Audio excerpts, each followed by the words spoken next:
Dzień dobry, nazywam się Marzena Jankowska-Michłowicz i jestem adiunktem w Politechnice Rzeszowskiej. Prowadzę zajęcia takie jak kierowanie zespołami ludzkimi, zarządzanie zespołem, przywództwo i jestem też absolwentką w 2015 roku studiów na Uniwersytecie Warszawskim na specjalności trener umiejętności poznawczych. W jaki sposób cyfrowe opowieści mogą być skutecznie zintegrowane z programami edukacji emocjonalnej? Cyfrowe opowieści mogą być wykorzystywane przez trenerów, moderatorów, nauczycieli akademickich, nauczycieli w szkołach, szkoleniowców, którzy wspierają edukację dorosłych poprzez pokazywanie filmów dorosłym nakręconych w określonym celu, przygotowanych, zaprojektowanych w określonym celu edukacyjnym dla zwiększenia zdolności poznawczych czy też emocjonalnych, rozwinięcia empatii, samoświadomości uczestników takiego kursu. Jakie są korzyści z wykorzystania cyfrowych opowieści jako narzędzia do promowania inteligencji emocjonalnej i empatii?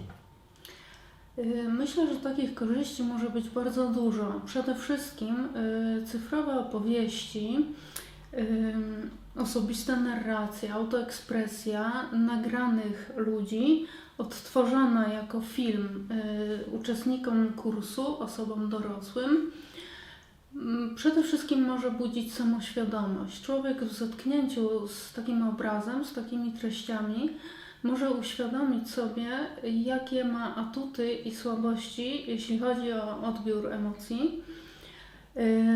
W zetknięciu z emocjami bohaterów narracji i może sobie uświadomić właśnie atuty i swoje słabości. Szczególnie będzie to istotne w przypadku osób, które mają określone deficyty w tym zakresie, na przykład osób nieneuronormatywnych. Takie osoby, pomimo że są niezwykle inteligentne, mogą być wspaniałymi specjalistami, mogą odczuwać dyskomfort w relacjach interpersonalnych i nie być do końca świadomymi przyczyn tego stanu, tego procesu. Mam na myśli na przykład osoby ze spektrum autyzmu. A tymczasem współczesna nauka o zarządzaniu wskazuje nam, że nie ekskluzywność, tylko inkluzywność, a więc włączanie wszystkich ludzi o różnych cechach jest tym, co jest najbardziej pożądane w organizacjach i wykorzystywanie talentów wszystkich ludzi bez względu na ich osobowość, na ich neuronormatywność. W jaki sposób cyfrowe opowieści mogą być dostosowane do różnych grup wiekowych i środowisk edukacyjnych, aby zmaksymalizować ich wpływ na edukację emocjonalną? Jeśli chodzi o najmłodsze grupy wiekowe, a więc o dzieci, już od najmłodszych lat przecież cyfrowe opowieści to nic innego jak bajki fabularne, animowane, które są nośnikami treści wskazującymi dzieciom, że na przykład są bardzo wyraziste postacie pozytywne, które czynią dobro, kochają ludzi, szanują ludzi, są skromne, kochają także zwierzęta, szanują przyrodę i są bohaterowie negatywni, którzy tego wszystkiego nie robią i którzy niszczą, sieją zło. Natomiast jeżeli chodzi o dorosłych, czy młodzież dorosłych, a więc starsze grupy wiekowe, to myślę, że cyfrowe opowieści mają znaczenie zwiększania samoświadomości, doskonalenia warsztatu zawodowego, na przykład menedżerów, przywódców. Ja zresztą używam wiedzy, stosuję wiedzę na zajęciach ze studentami dotyczącą emocji zdolności odczytywania własnych emocji i cudzych emocji. Jest to niezbędne przy rozwiązywaniu konfliktów, problemów, przy komunikacji interpersonalnej,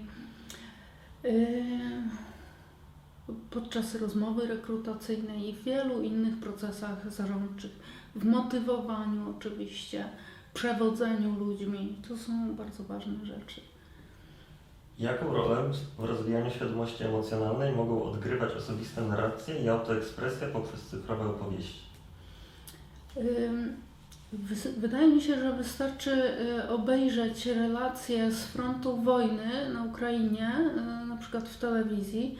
Nie jest to co prawda materiał dydaktyczny, tylko ujęcia realne ludzi, którzy przeżyli określone emocje i je potrafią wyrazić, opisać na bazie własnych doświadczeń. I to również w odbiorcach budzi bardzo podobne emocje. Ludzie mają neurony lustrzane i potrafią współodczuwać to co przekazuje osoba bliska, czy osoba, która przekazuje treści zrozumiałe i podobne może do tych, które odczuwa odbiorca. Więc wszyscy ludzie mają neurony lustrzane i one się aktywizują w umyśle, kiedy współodczuwamy. Możemy nawet poczuć ból odbiorcy, nadawcy informacji, dosłownie fizyczny ból, patrząc na jego cierpienie.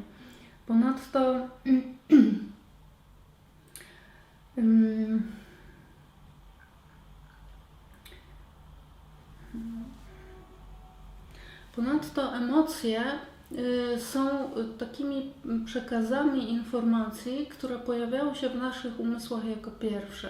Dlatego, że struktury mózgu odpowiedzialne za rozpoznawanie, identyfikację, ale także wytwarzanie w naszych ciałach emocji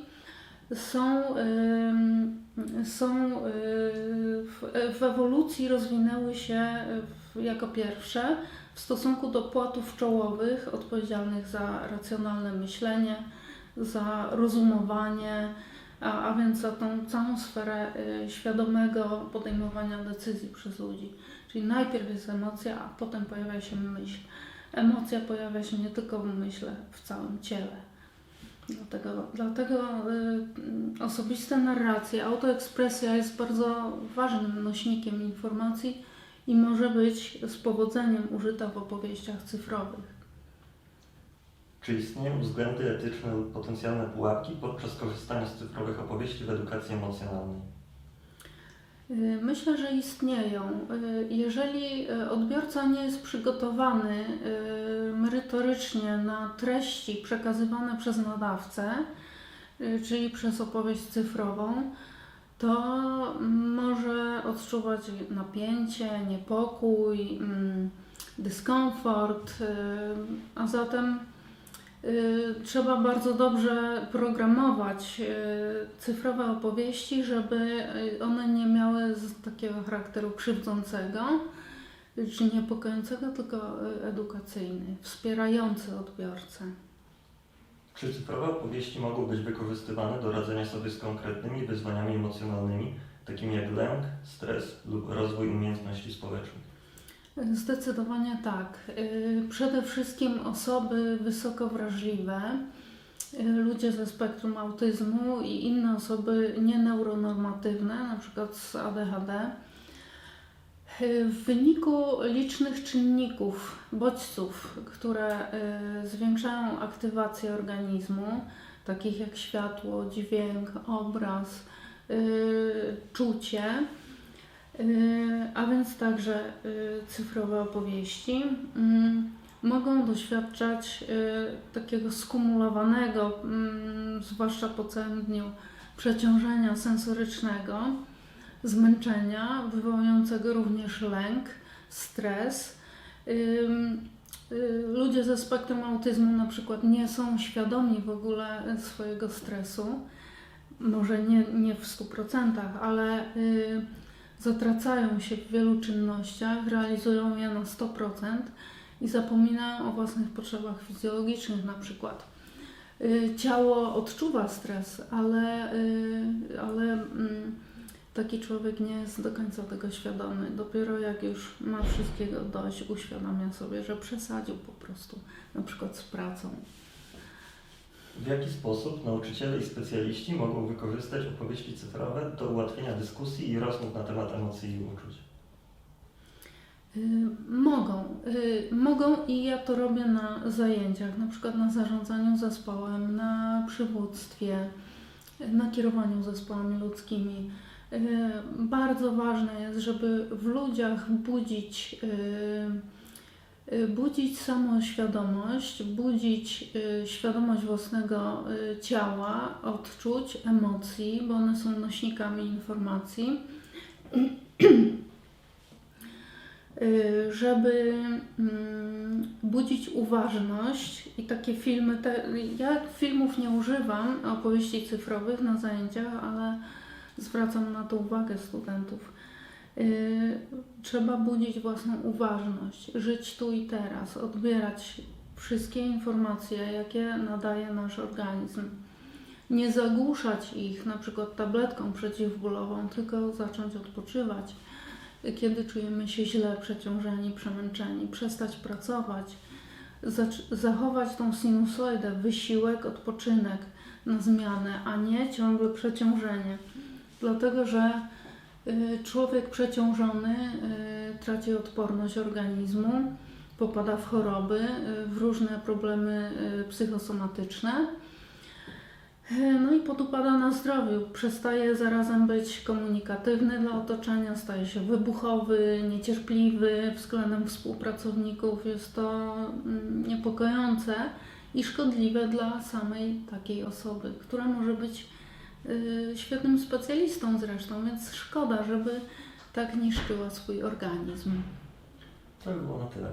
Dziękuję. Bardzo dziękuję za poświęcenie czasu. Dziękuję bardzo.